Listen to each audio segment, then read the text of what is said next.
Cumprimento todos os irmãos, todos os ouvintes com a paz do Senhor Jesus. Estamos aqui mais uma manhã, tendo a oportunidade de desfrutarmos de uma vida diária com Deus.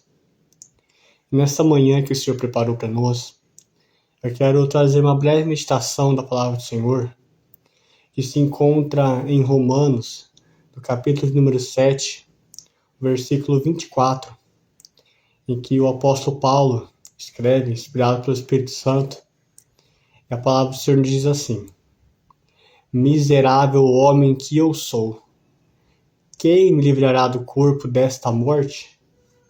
Amém? Meus queridos irmãos, meus queridos ouvintes, para entendermos um pouco melhor este versículo e ao que o apóstolo Paulo estava se referindo, eu gostaria de fazer um retrocesso na história e trazer ao conhecimento, até então algo que eu próprio descobri recentemente, que na Grécia Antiga e na Roma Antiga, os métodos de tortura mais cruéis que eram utilizados era um método chamado necroforia. O que consistia isso? Amarrava-se ao assassino, face a face, membro a membro, um cadáver, um corpo.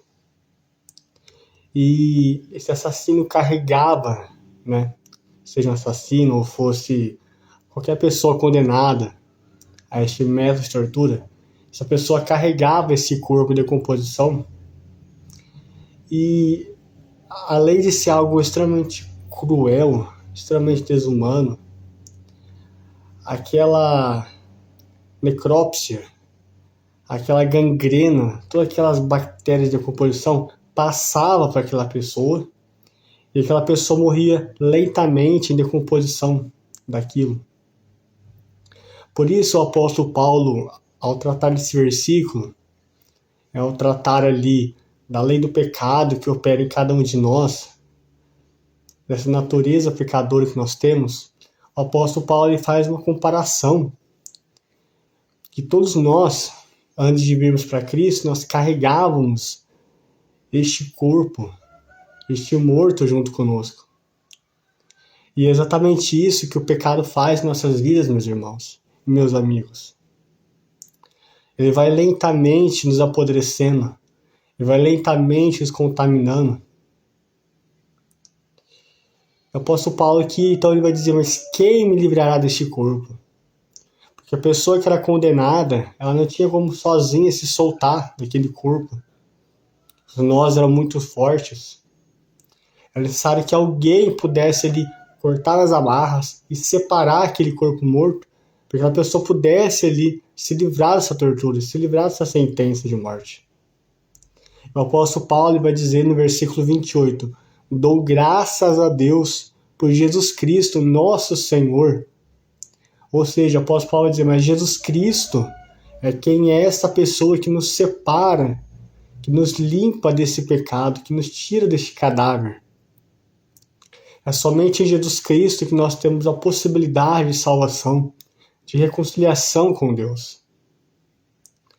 Meus queridos irmãos, todos nós, meus queridos amigos, antes de reconhecermos a Cristo, antes de entregarmos a nossa vida para Jesus, nós éramos como este condenado, carregando um corpo morto junto conosco. E diariamente nós temos a nossa luta com o nosso eu interior. A nossa maior luta não é simplesmente com o diabo, porque Jesus já venceu o diabo. Satanás já está derrotado. Satanás já está sentenciado. Mas nossa maior luta é contra nós mesmos. E a Bíblia ela vem para nos trazer luz, para nos trazer clareza e nos ensinar a lutarmos contra o nosso eu interior. O apóstolo Paulo, no capítulo 7, vai descrever sobre essas duas leis que operam dentro de nós, a lei do Espírito e a lei do pecado. O apóstolo Paulo vai dizer, olha, o bem que eu quero fazer, este eu não faço, mas o mal que eu não quero, isso eu acabo fazendo, por consequência da nossa natureza. Ninguém é bom, meus queridos irmãos. Ninguém é bom, meus queridos amigos. Diante de Deus, todos nós somos pecadores, miseráveis homens que nós somos. Isso é através de Jesus Cristo que nós temos esse acesso, essa lavagem, essa purificação, para podermos chegarmos diante de Deus, pelo nome de Jesus. Não há nenhum outro Salvador fora de Cristo. Não há nenhum outro caminho, nenhum outro método. Não há nenhuma outra forma de sermos salvos se não for por Jesus. Jesus é este Salvador. Jesus é essa pessoa que nos separou, que tem o poder para nos separar do pecado, para nos libertar do pecado. Porque sozinho nós não podemos. Ninguém consegue sozinho se libertar do pecado. Ninguém consegue, por meio de filosofias, por meio de terapias ou por meio de ideologias de vida, se libertar do pecado e chegar a Cristo, e chegar a Deus.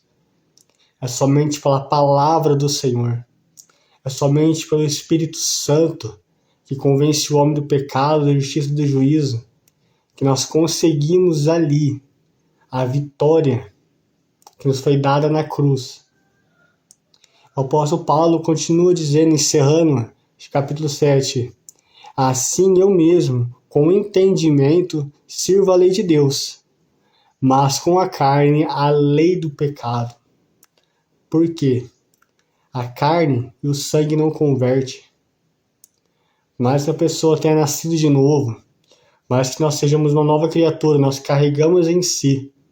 Nós ainda temos um corpo carnal que está sujeito ali às fraquezas desse mundo.